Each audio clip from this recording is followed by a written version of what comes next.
If you've got one of these cars, you may encounter oil burning issues. We're going to show you how one of these cars was fixed by soaking the pistons in Berryman's B12. Weak tension rings in GDI cars are fuel efficient, but they gum up with oil and this eventually jams up the piston rings. This allows oil to seep into the combustion chamber where it exits through the exhaust port, pushing gallons of oil into the street. As much as a quart is used every 200 miles.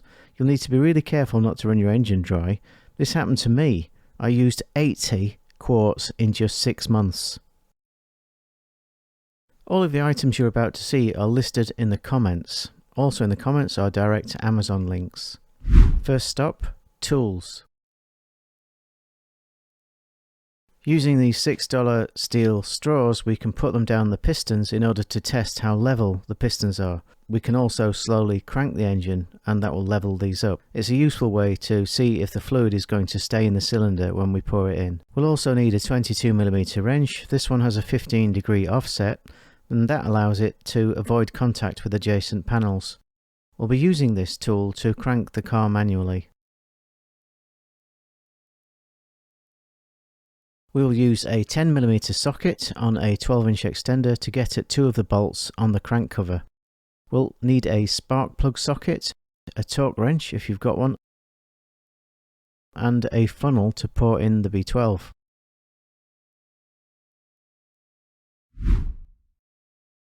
The first 2 products are optional. Stuck pistons cause scouring, but if you use Ceratec by Liquimoly 500 miles before the B12, your pistons can be made a bit more smooth again. Sludge occurs in these engines, it's another issue, so use Liquimoly engine flush the day before the Berrymans. Both of those are optional. We're going to need some oil, an OEM Hyundai Kia oil filter. We're going to use 2 cans of Berrymans. That gives us 16 doses for the pistons. We'll need a glass 2-ounce jug. Plastic jugs tend to melt, so get a glass one. We'll need some Denso or NGK spark plugs and a small amount of paint to mark up the best crank position. Next, make room for the B12. Drain the oil to the low mark or just wait for it to burn off. Safety equipment. The solvent burns through your engine, so imagine what it would do to your eyes. So the first thing I suggest is that you get and wear some goggles at all times. The fumes are equally bad and you'll need a full face breathing mask as well. To protect your skin, double layer gloves, like these ones, and a suit to protect your clothes and skin. Let's start by turning the wheel to the right. My wife will do that while I film from the passenger side. Now, why are we doing that? Well, behind that wheel is the crank. With that done, turn off the engine and put the key in a safe place. We won't need it for an entire day. Let's go and have a look at that crank cover behind the passenger wheel. Here it is. If we get closer, you can see the crank peering out at us from the hole in the crank cover. To the left, near the brake line, is the first crank cover nut marked number 1. We need to get that off. Underneath, to the right of the brake hose, here it is again, nut number 1. We need to get that out of the way. If we follow the light coloured seam to the right about 10 inches, we can find the second nut. I can only do that using the camera. There it is up at the top. This is almost impossible to get to sideways, so we're going to go at it from underneath. Find the mudguard near the wheel, and to the left of that is a channel. Look straight up to the top of the engine and there is nut number 2. We can use a 10mm extender to remove it. Next, removing the nuts and cover. Get a light under the car and look up, loosen the nut, and then you can remove it by hand, or by using the 10mm extender. Do the same for nut number 2. Once the 2 nuts are out, pull the cover forwards 1 inch and tilt it from the top right to the bottom left, and it will just come out. There's lots of room, and once removed you can see the crank.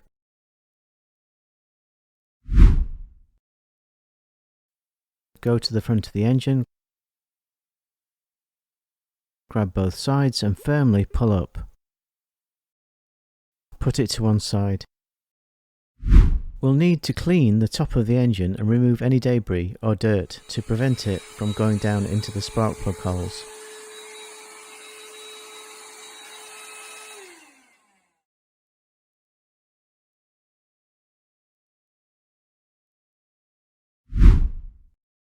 Remove the coil packs first. These are held down by 10mm nuts, one in each coil pack.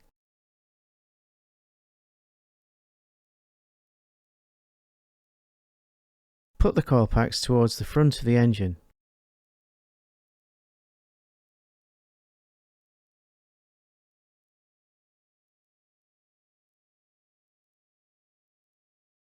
Next, detorque the spark plugs. Remove those plugs and save them.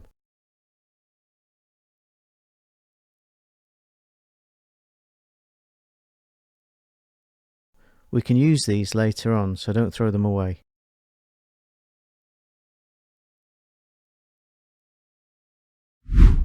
Next, insert the straws into the two leftmost piston holes. These two are stuck on the ledge above the spark plug hole. Make sure they go into the spark plug holes.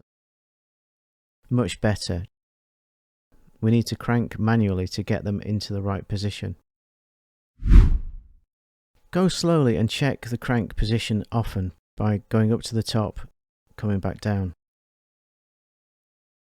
Notice the marks on the crank. I painted these earlier. One on the cog and one on the housing. Let's line them up and see what the two poles look like at the top. Much better, just 3 inches sticking out on both pistons 1 and 2.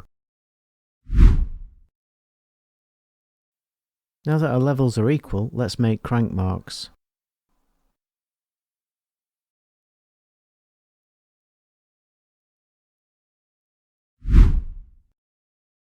Fill levels. We've got enough Berrymans for 4 times 4 piston fills, that's 16 in total, and that would be just a little under 2 ounces. Aim for 1.8 ounces.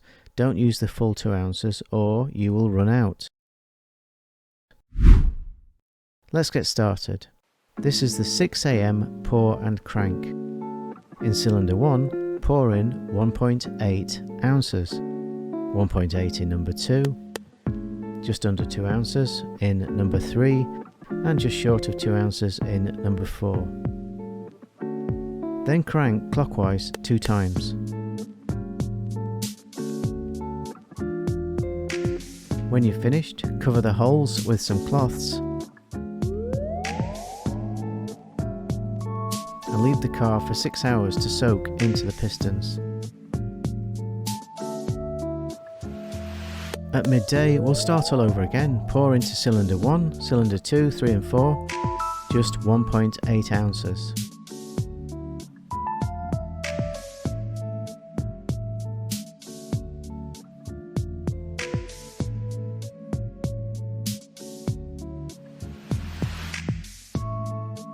Then crank around twice, and when you're finished, cover up the holes with some cloths and leave it for another 6 hours of soak time. At 6 PM we're going to do the same 4-cylinder pour of 1.8 ounces.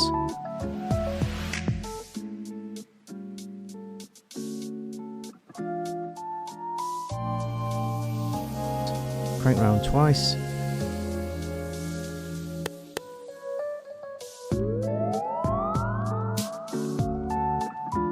And then cover up the holes. It's midnight. We'll do our final soak and pour. The last of the Berrymans goes in, 1.8 ounces in each of the cylinders.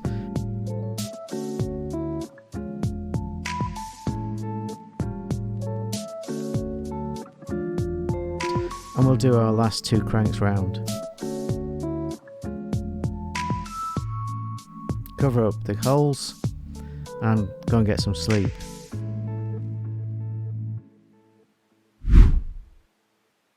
In the morning, open the garage doors and let the room breathe for half an hour to get rid of any fumes. Get your goggles on and start mopping up. We're going to start the car with no spark plugs in it. That's no spark plugs, but we need to cover the holes first.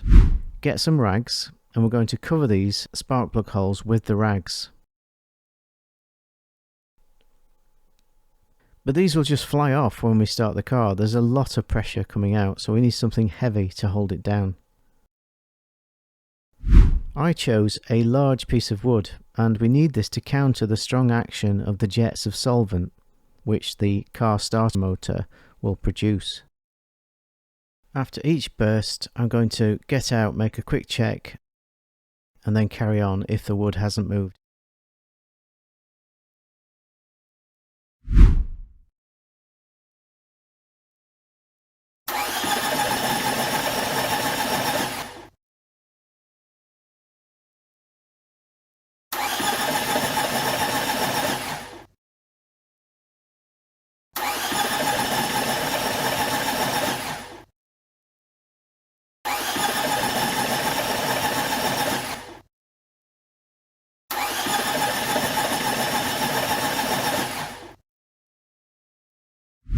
This will have caused quite a lot of spillage, and we're going to have to clean that up. Let it evaporate for a half hour, then go back and clean any remaining surface liquid using kitchen towels.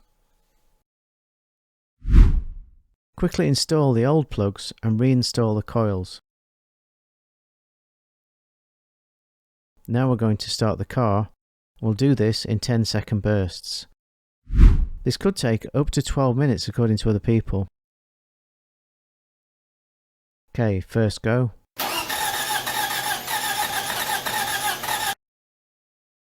Second go.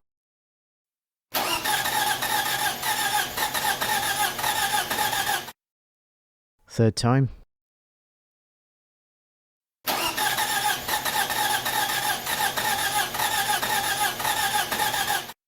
Fourth time.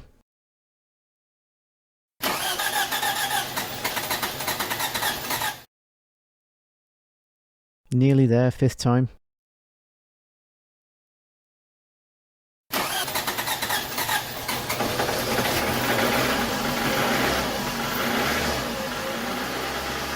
finally started. We'll need to let the car idle for 15 minutes. It will sound pretty rough, but it should settle down.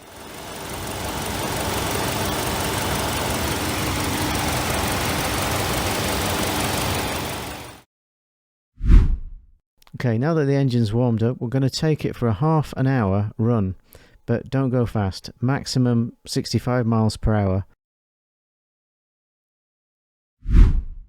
The solvent has now done its job, but is bad for the oil long term, so we need to change the oil as soon as possible. We'll do that now and add a new filter.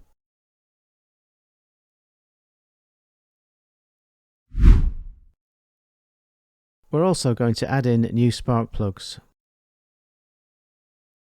15 foot-pounds is what I used, 11 to 18 are the manufacturer specifications. Almost there, so refit the crank panel. It's the opposite of what we did when we took it out. And remember to re-add the two nuts at the top.